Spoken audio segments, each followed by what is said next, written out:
ಕಿತ್ತೂರು ರಾಣಿ ಚೆನ್ನಮ್ಮ ಕೇವಲ ಅರಮನೆಯ ರಾಣಿಯಾಗಿರಲಿಲ್ಲ. ಆಕೆ ಹುಟ್ಟಿನಿಂದಲೇ ಒಬ್ಬ ಯೋಧೆ.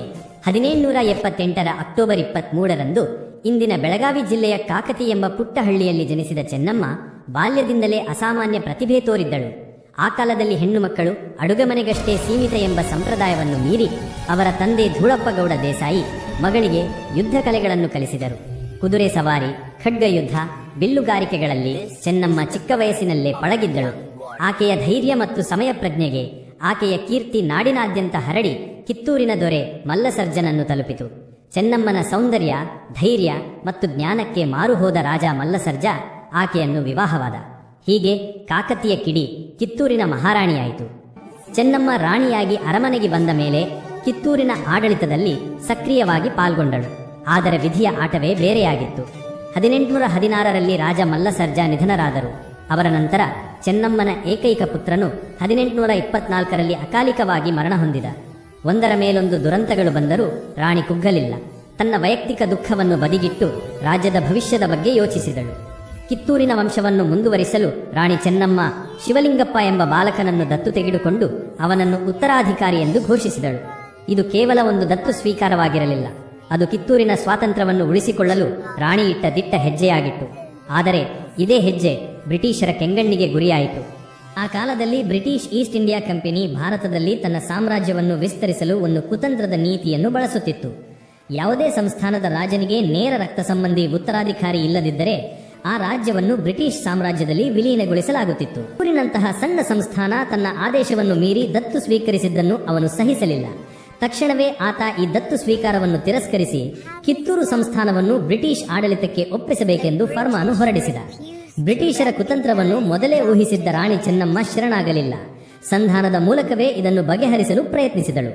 ತನ್ನ ಪರವಾಗಿ ವಾದಿಸಲು ಬಾಂಬೆ ಪ್ರೆಸಿಡೆನ್ಸಿಯ ಗವರ್ನರ್ಗೆ ದೂತರನ್ನು ಕಳುಹಿಸಿದಳು.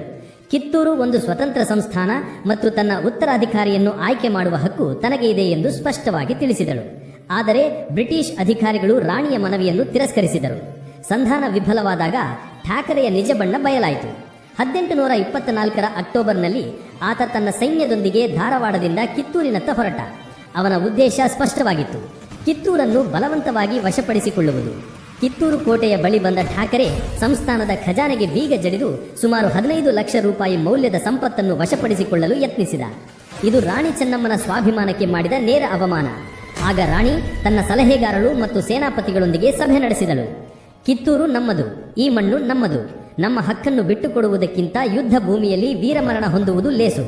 ಶರಣಾಗತಿ ಎಂಬ ಮಾತು ನಮ್ಮ ಶಬ್ದಕೋಶದಲ್ಲಿ ಇಲ್ಲ ಎಂದು ರಾಣಿ ಗರ್ಜಿಸಿದಾಗ ಕಿತ್ತೂರಿನ ಸೈನಿಕರಲ್ಲಿ ಹೊಸ ಹುರುಪು ತುಂಬಿತು.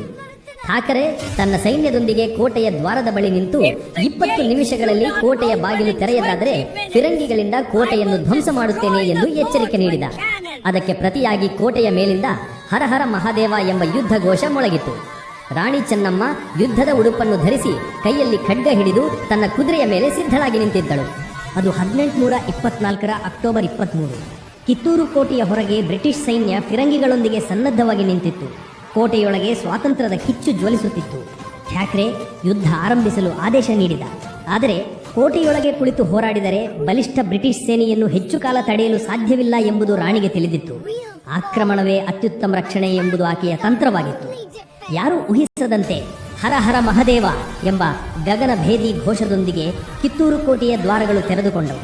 ಸಾವಿರಾರು ಕಿತ್ತೂರಿನ ವೀರ ಸೈನಿಕರು ಮಿಂಚಿನಂತೆ ಬ್ರಿಟಿಷ್ ಸೈನ್ಯದ ಮೇಲೆ ಮುಗಿಬಿದ್ದರು.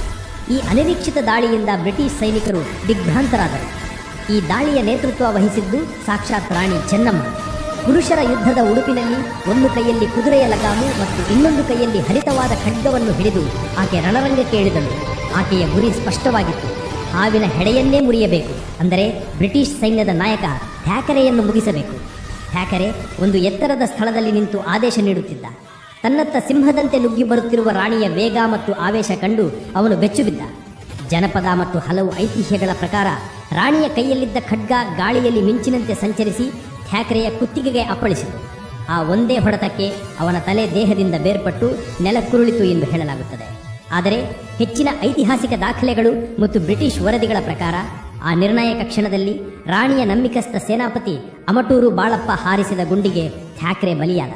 ಕಾರಣ ಯಾವುದೇ ಇರಲಿ, ಆ ಯುದ್ಧದಲ್ಲಿ ಬ್ರಿಟಿಷ್ ಸೇನೆಯ ನಾಯಕ ಹತನಾಗಿದ್ದು ಮಾತ್ರ ಐತಿಹಾಸಿಕ ಸತ್ಯ. ತಮ್ಮ ನಾಯಕನೇ ಕಣ್ಮುಂದೆ ಹತನಾಗಿದ್ದನ್ನು ಕಂಡ ಬ್ರಿಟಿಷ್ ಸೈನಿಕರಲ್ಲಿ ಭಾರೀ ಗೊಂದಲ ಮತ್ತು ಭಯ ಸೃಷ್ಟಿಯಾಯಿತು. ನಾಯಕನಿಲ್ಲದ ಸೇನೆ ದಿಕ್ರಪಾಲಾಗಿ ಓಡಿತು. ಇತಿಹಾಸದಲ್ಲಿ ಮೊದಲ ಬಾರಿಗೆ ಬ್ರಿಟಿಷ್ ಸೈನ್ಯವು ಭಾರತೀಯ ಆಡಳಿತಗಾರರ ಮುಂದೆ ಹೀನಾಯವಾಗಿ ಸೋತು ಯುದ್ಧ ಭೂಮಿಯಿಂದ ಪಲಾಯನ ಮಾಡಿತು. ರಾಣಿ ಚೆನ್ನಮ್ಮ ಕೇವಲ ಒಬ್ಬ ಅಧಿಕಾರಿಯನ್ನು ಕೊಂದಿರಲಿಲ್ಲ, ಆಕೆ ಬ್ರಿಟಿಷ್ ಸಾಮ್ರಾಜ್ಯದ ಅಜೇಯತೆ ಎಂಬ ಭ್ರಮೆಯನ್ನೇ ಒಡೆದು ಹಾಕಿದ್ದಳು. ಥ್ಯಾಕರೆಯ ಮರಣದ ನಂತರ ಕಿತ್ತೂರಿನಲ್ಲಿ ವಿಜಯೋತ್ಸವ ಮುಗಿಲು ಮುಟ್ಟಿತ್ತು. ಈ ಯುದ್ಧದಲ್ಲಿ 2 ಬ್ರಿಟಿಷ್ ಅಧಿಕಾರಿಗಳನ್ನು ಯುದ್ಧ ಕೈದಿಗಳನ್ನಾಗಿ ಸೆರೆಹಿಡಿಯಲಾಯಿತು. ರಾಣಿ ಬಯಸಿದ್ದರೆ ಅವರನ್ನು ಕೊಲ್ಲಬಹುದಿತ್ತು, ಆದರೆ ಶತ್ರುಗಳೊಂದಿಗೂ ಉದಾತ್ತವಾಗಿ ವರ್ತಿಸಿದಳು. ಸೋಲಿನಿಂದ ಅವಮಾನಿತರಾದ ಬ್ರಿಟಿಷರು ಮಾತುಕತೆಗೆ ಮುಂದಾದರು. ಯುದ್ಧವನ್ನು ನಿಲ್ಲಿಸುವುದಾಗಿ ಮಾತು ಕೊಟ್ಟರು. ಈ ಮಾತನ್ನು ನಂಬಿ ರಾಣಿ ಚೆನ್ನಮ್ಮ ಸೆರೆಯಲ್ಲಿದ್ದ 2 ಬ್ರಿಟಿಷ್ ಅಧಿಕಾರಿಗಳನ್ನು ಬಿಡುಗಡೆ ಮಾಡಿದರು.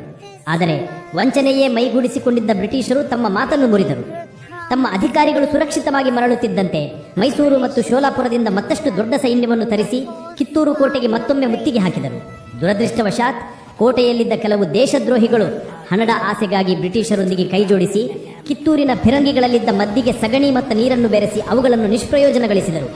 ಇದೇ ಅವಕಾಶಕ್ಕಾಗಿ ಕಾಯುತ್ತಿದ್ದ ಬ್ರಿಟಿಷ್ ಸೈನ್ಯ ಕೋಟೆಯ ಗೋಡೆಗಳನ್ನು ಒಡೆದು ಒಳನುಗ್ಗಿತು. ಆದರೂ ರಾಣಿ ಚೆನ್ನಮ್ಮ ಮತ್ತು ಆಕೆಯ ನಿಷ್ಠಾವಂತ ಸೈನಿಕರು ಕೊನೆಯ ಉಸಿರಿರುವ ತನಕ ವೀರಾವೇಶದಿಂದ ಹೋರಾಡಿದರು. ರಾಣಿಯ ಬರಗೈ ಬಂಟನಂತಿದ್ದ ಸಂಗೊಳ್ಳಿ ರಾಯಣ್ಣನ ಪರಾಕ್ರಮ ಬ್ರಿಟಿಷರನ್ನು ನಡುಗಿಸಿತು. ಆದರೆ ದ್ರೋಹದಿಂದ ದುರ್ಬಲಗೊಂಡಿದ್ದ ಕಿತ್ತೂರಿನ ಹೋರಾಟ ಬೃಹತ್ ಸೈನ್ಯದ ಮುಂದೆ ಹೆಚ್ಚು ಕಾಲ ನಿಲ್ಲಲಿಲ್ಲ. ಅಂತಿಮವಾಗಿ ರಾಣಿ ಚೆನ್ನಮ್ಮನನ್ನು ಬ್ರಿಟಿಷರು ಸೆರೆ ಹಿಡಿದರು. ಆ ಸಿಂಹಿಣಿಯನ್ನು ಬಂಧಿಸಿ ಬೈಲ್ಹೊಂಗಲದ ಕೋಟೆಯಲ್ಲಿ ಸೆರೆ ಇಡಲಾಯಿತು.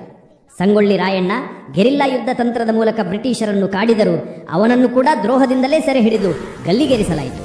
ಸೆರೆಮನೆಯಲ್ಲಿದ್ದ ರಾಣಿ ಚೆನ್ನಮ್ಮ 1829 ಫೆಬ್ರವರಿ 21ರಂದು ಇಹಲೋಕ ತ್ಯಜಿಸಿದಳು. ಕಿತ್ತೂರು ರಾಣಿ ಚೆನ್ನಮ್ಮ ಯುದ್ಧದಲ್ಲಿ ಸೋತಿರಬಹುದು, ಆದರೆ ಆಕೆ ಹೊತ್ತಿಸಿದ ಸ್ವಾತಂತ್ರ್ಯದ ಕಿಡಿ ಆರಲಿಲ್ಲ. 1857ರ ಝಾನ್ಸಿ ರಾಣಿ ಲಕ್ಷ್ಮೀಬಾಯಿಗಿಂತ 33 ವರ್ಷಗಳ ಮೊದಲೇ ಬ್ರಿಟಿಷರ ವಿರುದ್ಧ ಸಶಸ್ತ್ರ ದಂಗೆ ಎದ್ದ ಭಾರತದ ಪ್ರಮುಖ ರಾಣಿಯರಲ್ಲಿ ಆಕೆ ಒಬ್ಬಳು. ತಮಿಳುನಾಡಿನ ವೇಲು ನಾಚಿಯಾರ್ ಅವರಂತಹ ರಾಣಿಯರು ಕೂಡ ಇದಕ್ಕೂ ಮೊದಲೇ ಬ್ರಿಟಿಷರ ವಿರುದ್ಧ ಹೋರಾಡಿದ್ದರು. ಈ ಎಲ್ಲ ವೀರ ಮಹಿಳೆಯರ ಧೈರ್ಯ, ಸ್ವಾಭಿಮಾನ ಮತ್ತು ದೇಶ ಪ್ರೇಮ ಮುಂದಿನ ಪೀಳಿಗೆಯ ಸ್ವಾತಂತ್ರ್ಯ ಹೋರಾಟಗಾರರಿಗೆ ಸ್ಫೂರ್ತಿಯಾಯಿತು. ಇಂದು ರಾಣಿ ಚೆನ್ನಮ್ಮನ ಪ್ರತಿಮೆಯನ್ನು ಭಾರತದ ಸಂಸತ್ ಭವನದ ಆವರಣದಲ್ಲಿ ಸ್ಥಾಪಿಸಿರುವುದು ಈ ರಾಷ್ಟ್ರ ಆಕೆಗೆ ಸಲ್ಲಿಸುತ್ತಿರುವ ಗೌರವಕ್ಕೆ ಸಾಕ್ಷಿ. ರಾಣಿ ಚೆನ್ನಮ್ಮನ ಕಥೆ ಕೇವಲ ಇತಿಹಾಸವಲ್ಲ, ಅದು ನಮ್ಮೆಲ್ಲರ ರಕ್ತದಲ್ಲಿ ಹರಿಯಬೇಕಾದ ಸ್ವಾಭಿಮಾನದ ಪಾಠ. ಒಬ್ಬ ಮಹಿಳೆ, ಒಂದು ಪುಟ್ಟ ಸಂಸ್ಥಾನದ ರಾಣಿ, ಅಂದಿನ ಜಗತ್ತಿನ ಅತಿದೊಡ್ಡ ಸಾಮ್ರಾಜ್ಯವನ್ನೇ ನಡುಗಿಸಬಲ್ಲಳು ಎಂಬುದನ್ನು ಆಕೆ ಜಗತ್ತಿಗೆ ತೋರಿಸಿಕೊಟ್ಟಳು. ರಾಣಿ ಚೆನ್ನಮ್ಮನ ಯಾವ ಗುಣ ನಿಮಗೆ ಹೆಚ್ಚು ಇಷ್ಟವಾಯಿತು? ಆಕೆಯ ಧೈರ್ಯವೇ, ರಾಜಕೀಯ ಚಾಣಕ್ಷತೆಯೇ, ಅಥವಾ ಅವು ಕೇವಲ ಘಟನೆಗಳಲ್ಲ, ಒಂದು ಜನಾಂಗದ ಸ್ವಾಭಿಮಾನದ ಕಿಡಿ, ಒಂದು ಯುಗದ ದಿಕ್ಕನ್ನೇ ಬದಲಿಸಿದ ಮಹತ್ವದ ಕ್ಷಣಗಳು. ನಾವು 1857ರ ದಂಗೆಯನ್ನು ಭಾರತದ ಪ್ರಥಮ ಸ್ವಾತಂತ್ರ್ಯ ಸಂಗ್ರಾಮ ಅಂತ ಕರೆಯುತ್ತೇವೆ. ಆದರೆ ಅದಕ್ಕಿಂತ 3 ದಶಕಗಳ ಮೊದಲೇ ದಕ್ಷಿಣ ಭಾರತದ ಒಂದು ಪುಟ್ಟ ಸಂಸ್ಥಾನ ಬ್ರಿಟಿಷ್ ಸಾಮ್ರಾಜ್ಯದ ಅಹಂಕಾರಕ್ಕೆ ಮೊದಲ ಬಲವಾದ ಪೆಟ್ಟು ಕೊಟ್ಟಿತ್ತು. ಆ ಪೆಟ್ಟು ನೀಡಿದ್ದು ಒಬ್ಬ ರಾಣಿ. ಆಕೆ ಹೆಸರು ಚೆನ್ನಮ್ಮ, ಕಿತ್ತೂರಿನ ರಾಣಿ ಚೆನ್ನಮ್ಮ. ಅದು 1824ರ ಅಕ್ಟೋಬರ್ ತಿಂಗಳು. ಬ್ರಿಟಿಷ್ ಈಸ್ಟ್ ಇಂಡಿಯಾ ಕಂಪನಿಯ ಧ್ವಜ ಭಾರತದ ಬಹುತೇಕ ಕಡೆ ಹಾರಾಡುತ್ತಿತ್ತು.